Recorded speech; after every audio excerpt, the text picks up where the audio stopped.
Welcome to A Chef's Grimoire, Spring. Today we'll be working with strength.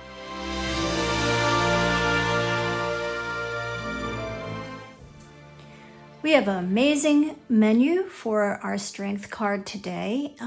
We will be getting to the cooking a little bit further into the video. I did put timestamps in the description, so if you want to jump forward to the cooking process, go for it.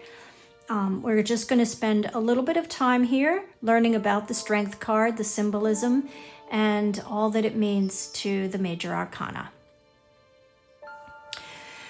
So as it seems to be a pattern now of all the videos that I make, that I start off with the Major Arcana page. I just believe that it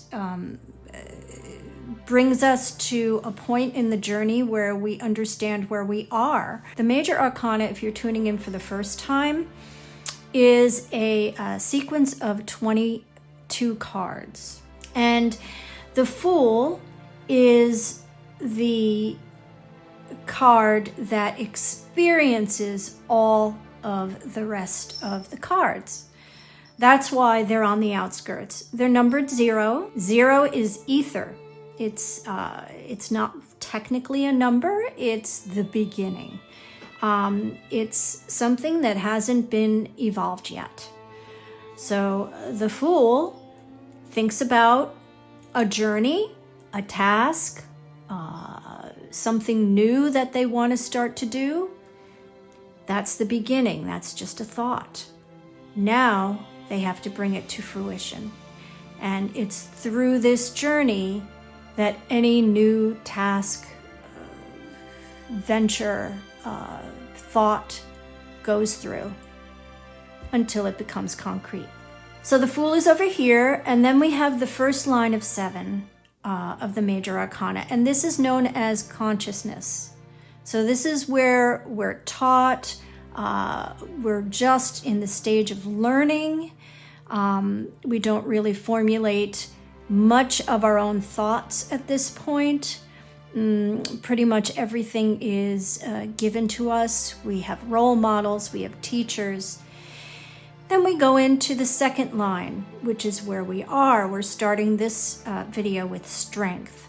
So it's the first card in the second line of the Major Arcana, and this all has to do with unconsciousness, or the things that you need to kind of feel and know for yourself. So strength is where we are. And to that, we're going to turn to the strength page. So here she is, Lady Strength. Beautiful, isn't she? I wanted to keep this without writing on it. The picture speaks a million words just by looking at it. I mean, you could spend a whole day, a whole week contemplating this card, years contemplating this card. I do have a story that I've attached to it, so I'm going to read it now, and then we'll go into what the card actually means. So this is continuing on the Fool's journey. The Fool, feeling confident and triumphant from spending time with the charioteer, makes their way to the village beyond the stream, the fence, and the fields of wheat. The Fool is on their own, and beginning a new way of life outside institutions and the conforms of teachers and role models. But there are many temptations in this new arena, and the Fool is finding the pressure of societal opinions weighing them down.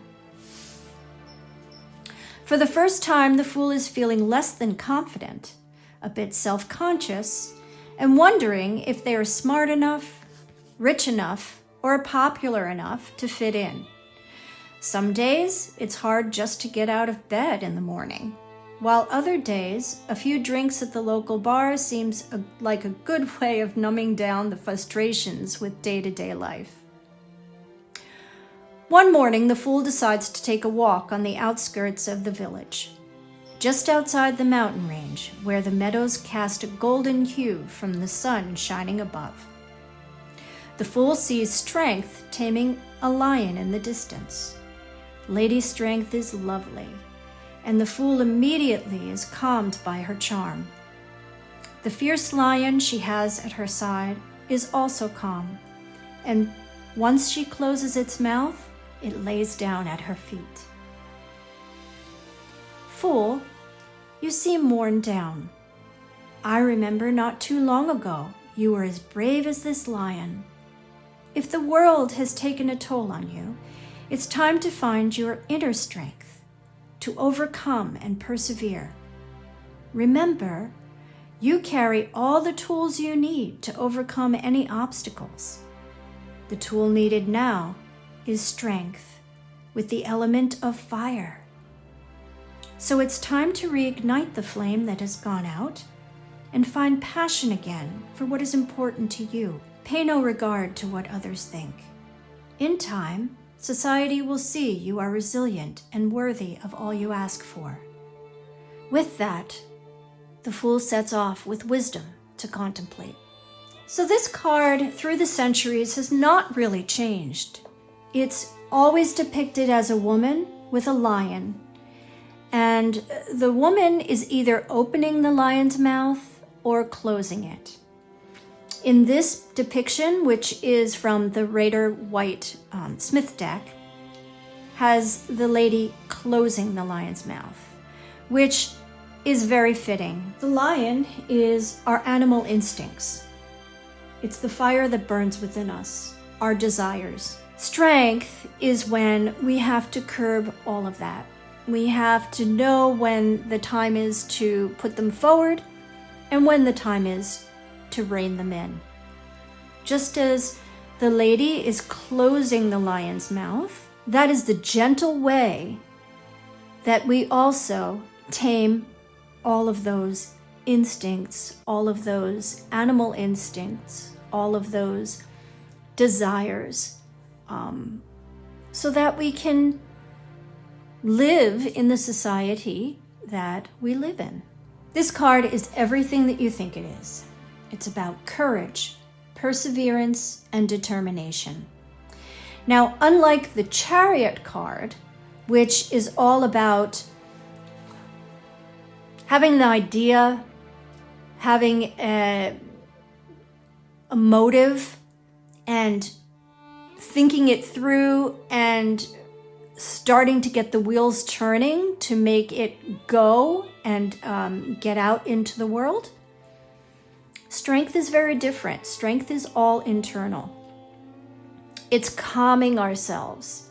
So with the charioteer, we are gung-ho to get started. Then we need to think about the strength.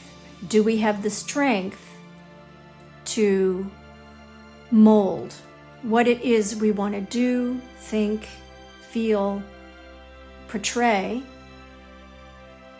into something that will be accepted by the masses? The symbolism here is the infinity symbol over the lady's head, and that basically is our enlightenment. It's also the unlimited store of strength that we have to face any challenges that we have. So just as she tells the Fool that they have all of the things they need to get through life, it's the infinity symbol. Remember, the magician also had one over their head. And it's just a continuance of that very thought, is that the infinity symbol is our resilience, all of the tools that we need to face any challenge that comes to our day-to-day lives. The flowers within her gown and on her headdress are basically the connection to the earth. We are grounded here. And this is symbolism for that, meaning that even though we have our connections to the divine, we are still grounded and therefore need the strength to persevere in this grounded and very human life. The white gown she wears is purity, so the pure soul can tame itself when needed. There's mountains in the background. It's like the only thing other than the two figures on this page. And mountains are our human experience. We have to climb them. We have to have the strength to climb those mountains every day. Over here, I wanted to portray the sun. The sun is the ruler of Leo, which again, astrological sign. And this symbol here is the symbol for Leo in astrology. It kind of looks like a lion's mane, and the tail of the lion and the mane of the lion, and sunflowers, because again, sun, and flowers are the gentle, it's the taming, it's the gentle taming of the beast. So flowers are always part of this card. So that's the basic symbolism in this card. As I said, it's very simple. The other thing that's interesting about this card is it's numbered 8. Now, prior to the Rider-Waite-Smith deck, which was published in 1909, I believe, strength was numbered 11. Now, in this very same deck, justice is numbered 11. The switching of the two, in my mind, is very fitting because 8, when turned on its side, is the infinity symbol. 8, also in numerology, means strength, resilience, power, all those things that this card represents. The other thing about 8 is the astrological sign for this card is Leo the lion. Leo is also a fire sign, and 8, since it's about power, has fire lit underneath it. It's very fitting for this particular card. 11, on the other hand, when we get to justice, is associated with the astrological sign of Libra, which is the scales, and 11 are two ones next to each other. They're balanced, scales are balanced.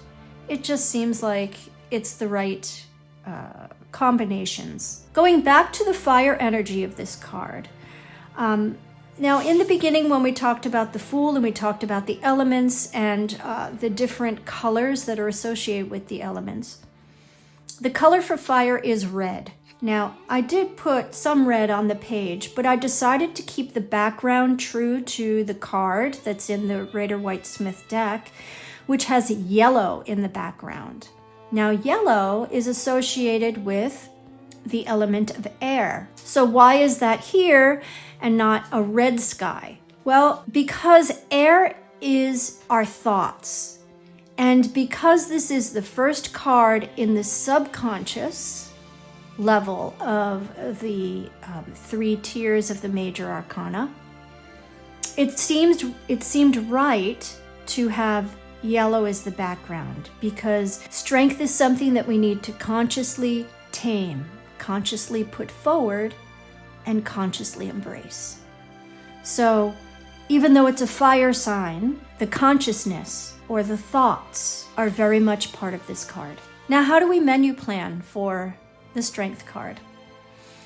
Well, at first I was thinking, strength. What gives you strength when you are thinking about food? And I thought of spinach, and I was going to do something with spinach. And I'm like, no, that doesn't work.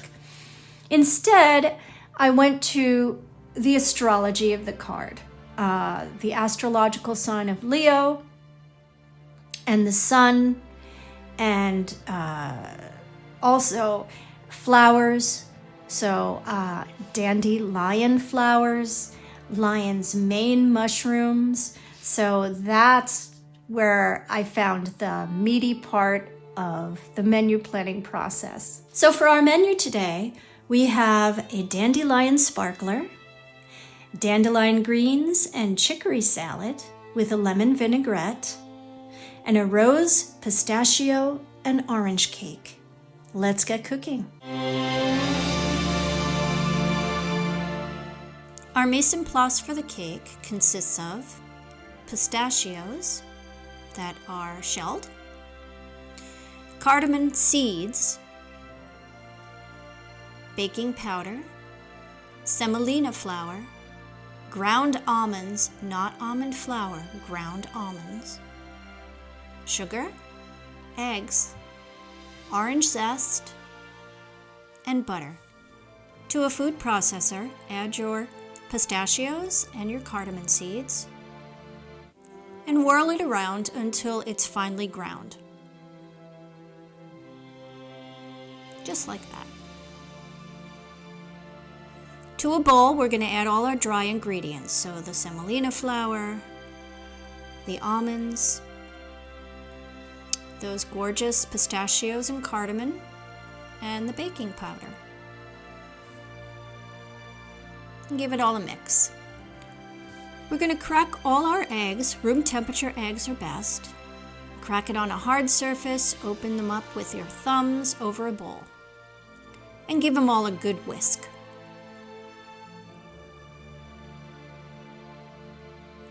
To your stand mixer, add your butter. Again, room temperature is best. And cream it. Now we're going to add our eggs a little at a time. And we're going to now add the dry mixture a little at a time. You're looking to incorporate all of this, but not overmix it. And we're going to add a good squeeze of orange juice and that lovely rose water.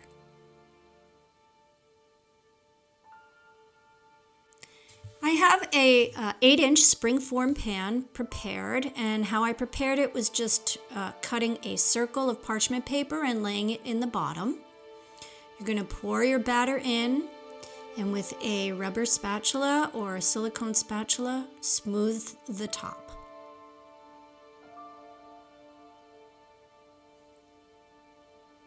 We're going to tap it a few times on the counter just to get air bubbles out. And then into the oven to bake, 350 for about an hour.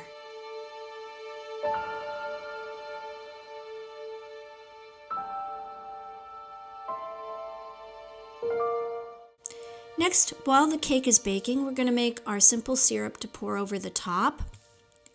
It consists of orange juice freshly squeezed, honey, and the rose water. This is a Swad brand from my local Indian store, but you can get it online and any brand will work. To a pot, you're going to strain your orange juice to make sure there's no seeds or pulp.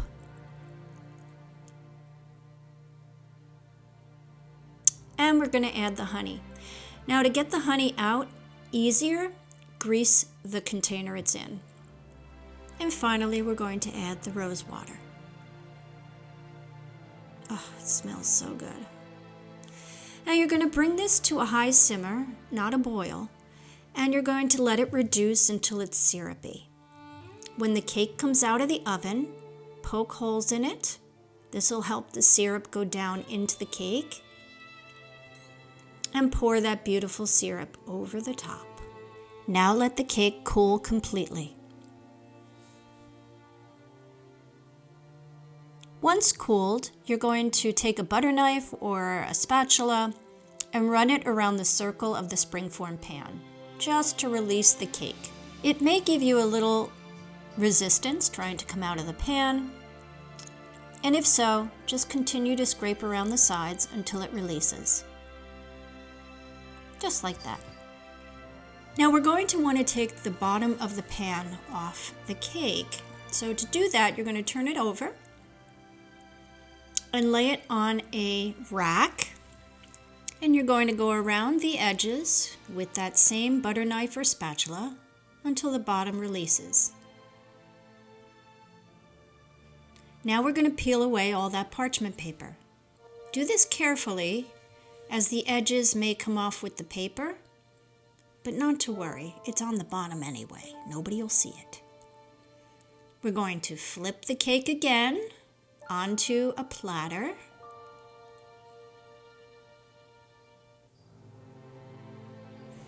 And if a little of the cake comes off on either your hands or the wire rack, again, not to worry, because we're going to garnish it.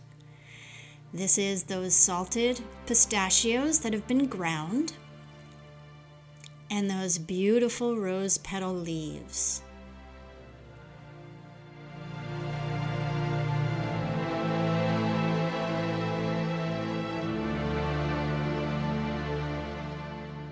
Let's cut into it and see what it looks like.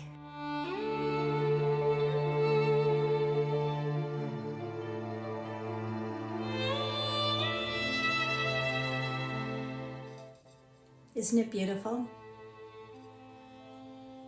Oh, yeah, it smells just like a rose. Absolutely gorgeous. I'm very excited. I'm not much of a baker, so when I pull out the baking KitchenAid or whatever, it's a big deal. Let's try.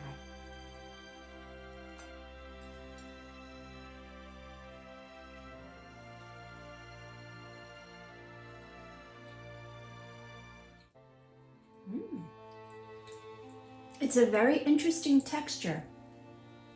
It almost reminds me of the filling of a baklava. It doesn't taste like cake at all.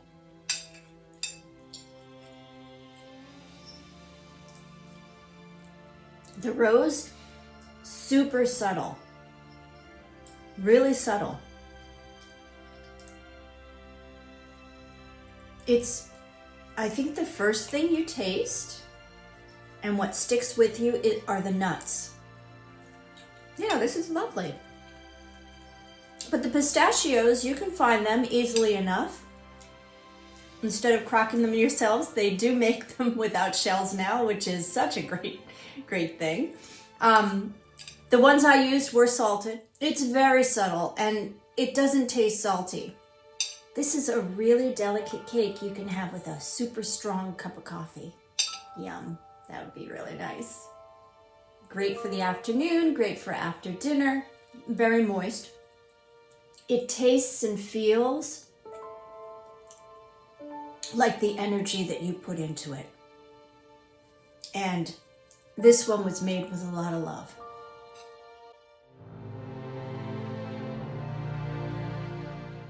A fabulous salad for spring. We have dandelion greens. Yes, you can buy them in your local grocery. I know mine carries them. Now these are very soft green, so all you do is tear them. And then we're going to give them a good rinse and spin them to get all the dirt off.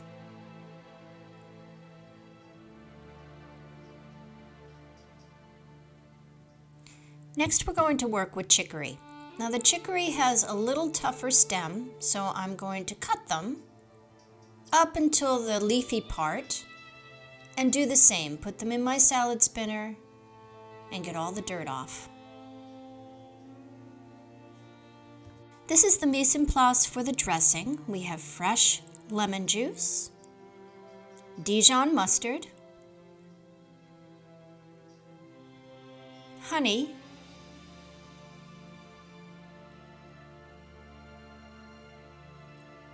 lemon zest, and olive oil. I'm doing this in a jar, it's just easier. We're going to give it a good shake and get it emulsified. Next, we're going to slice our olives, and we're going to add them to the greens and our dressing. For a final touch, we're going to use bee pollen. I got this from my local farmer's market.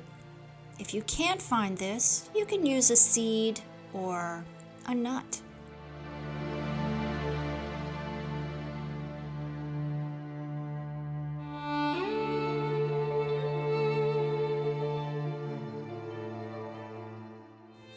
I found these beautiful lion's mane mushrooms at the farmer's market. They've been in my fridge about 2 days, so they are starting to discolor, but perfect for the recipe. A little sugar to add to the water when we blanch.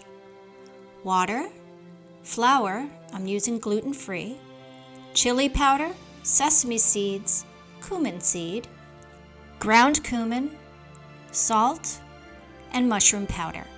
I also have skewers, and this is a combination of an extra dry rub that we'll put on the mushrooms after they're fried. Now, the mushrooms are dirty, so we're going to take a paper towel and go over them. And if you see any bits that the towel can't reach, just get in there with your finger and get it all out. Get them nice and clean. Do not use water. That'll make them slimy. We're going to take the mushrooms and we're going to pull them apart to about 2 to 3 inch size pieces.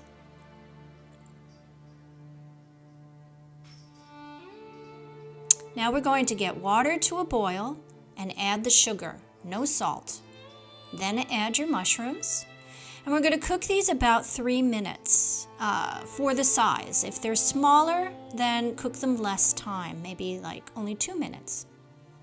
When time is up, put them on a sheet tray to cool. And look at the color of that water, how golden it is. We're going to take our water and add it to the gluten-free flour and mix it up. You're forming a paste. Now we're going to add all the spices to the bowl. Everything that was on the tray that's left, and give it all a good mix. This is our dry rub. Now, the mushrooms are cool, but I'm going to squeeze them the best I can to get all that residual liquid out, and then add them to the spice rub. There was a lot of liquid left in them. Now we're going to toss them really well with the spice rub. You want to get them as coated as possible. And then we're going to take that paste that we made and we're going to add it. This is going to help everything cling, and it's going to form a nice coating on the outside when they're fried. Give it all a good mix. Now we're going to thread them onto a skewer. I'm using just the wooden ones you find at the dollar store. And I'm going to put about 4 pieces onto the skewer. That's a nice serving. And once they're all on there, you're going to press them onto the stick to make sure they adhere, just like that. I have a hot cast iron pan, and I'm going to add some grapeseed oil, which is a high heat cooking oil. And you're just going to add the oil to cover the bottom of the pan. Then add your mushroom skewers, and they should sizzle right away, just like this. We're going to cook them about 3 to 4 minutes per side. You do want to turn them once they're golden brown and get all of the mushrooms golden. The whole process should probably take maybe 8 minutes, maybe.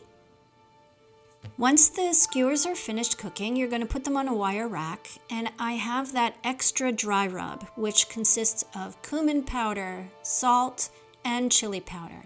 And you're going to sprinkle them over the skewers while they're hot so it adheres. And do all sides.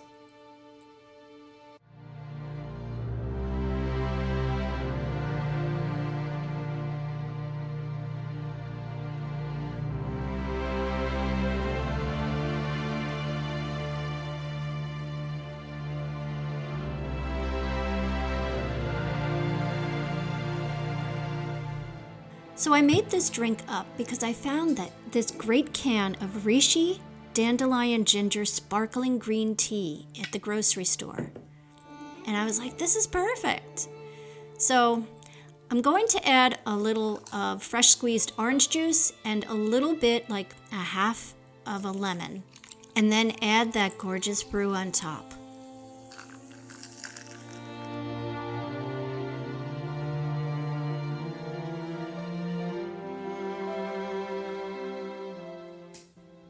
Here we are. Isn't this a lovely little setup? We've got a beautiful salad with our mushroom skewers and a dandy lion drink. We'll start off with the drink. Of course, flowers for spring. It is spring here, yay! I'm so excited about that. Yes, it's from a can. Yes, it takes a second and a half to prepare, but totally refreshing, totally worth the very little effort. And I thought it was fitting for our card. Cheers.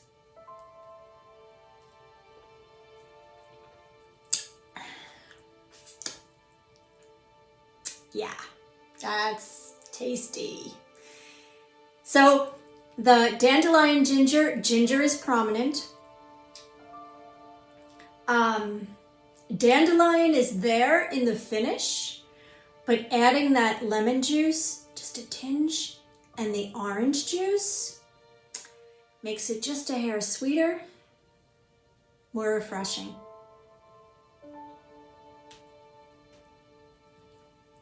Yeah. Yeah, that's good. That's good. Okay. Next, we're going to taste our dandelion greens, salad, and these amazing mushroom skewers, lion's mane mushroom skewers. They do look like chicken, don't they? I'm going to start off with the salad. It was dressed very lightly, but that's the way I like that. And if you put the bee pollen on a little bit before serving, it's going to get soft. The bee pollen's going to get soft. It's not going to stay crunchy, which we'll find out. Is that a bad thing? Is that a good thing? Let's find out.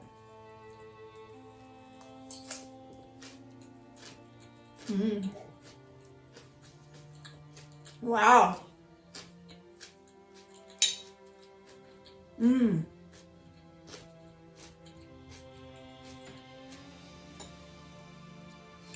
Oh. They're amazing. That dandelion, the bitterness of the green mixed with the pungency of the lemon vinaigrette.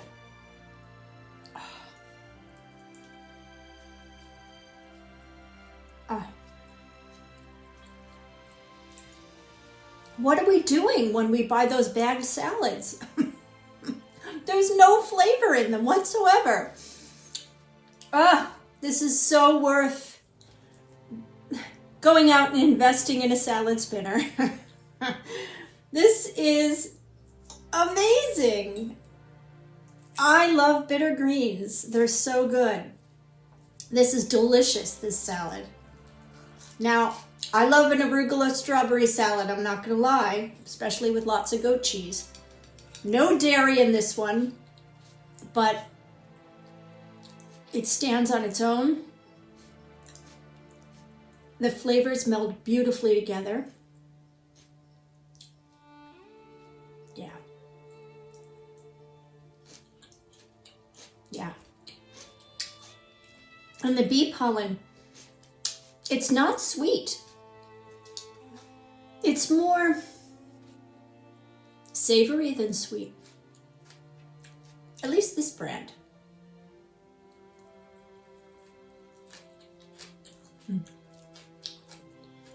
Really delicious. Okay. Now,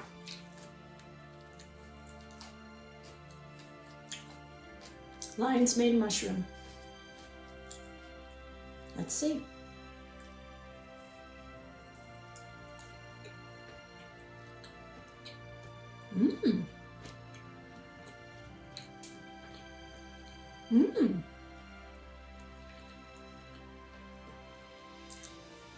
Oh yeah.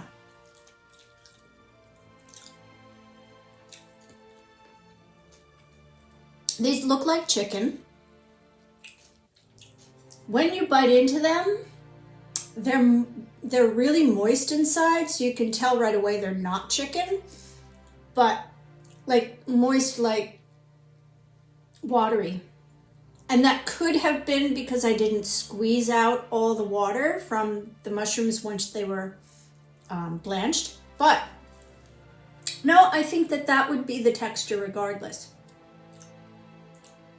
They're chewy, so they've got talking about texture, they've got great texture. The cumin. If you don't like cumin, you could do maybe a gram masala or coriander instead of cumin. Might be nice. The sesame seeds, definitely. You could even use nigella seeds, which are the black sesames.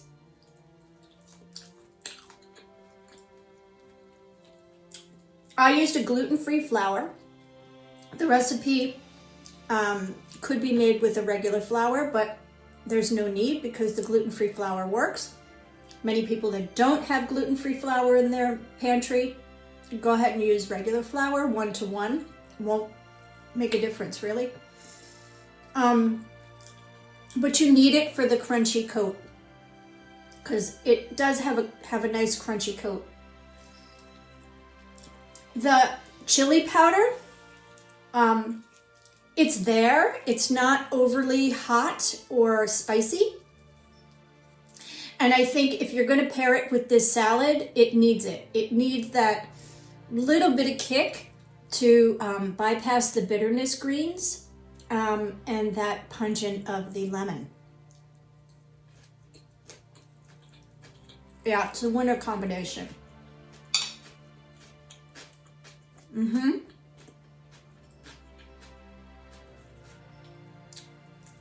Yeah. So, if you've never made lion's mane before, and you're at your local farmer's market, and there's a mycologist there that is selling their mushrooms, ask them if they have lion's mane and make this dish. It's delicious.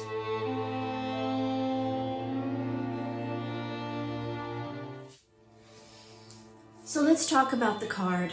This strength card, it's always been one of my favorites because of the depiction of, just the picture alone speaks volumes about the card. Coming after the Chariot is super fitting because the Chariot is all about our will and determination to move and do something. But what if that something doesn't conform with the rest of society? So you also have to be cognizant of the message you're portraying into the world. And is it something that is highly or widely accepted? This card is Psychology 101. There's a one-act play by Stravinsky called The Stronger. And I saw it a million years ago. But when I draw this card, I often think of it. If you don't know the play, it's two women on stage, and other characters are suggested, but you never see them. Of the two people on stage, only one speaks. The other speaks about many things, brings a whole fireball out to the open, goes in two different directions to bring it to a conclusion that she feels is the proper way or the road to take. But there's no dialogue. It's just her speaking. The other character in the play has facial expressions. At one point does open their mouth to speak, but decides not to. So after the play is done, the question is, who was stronger? Who is stronger?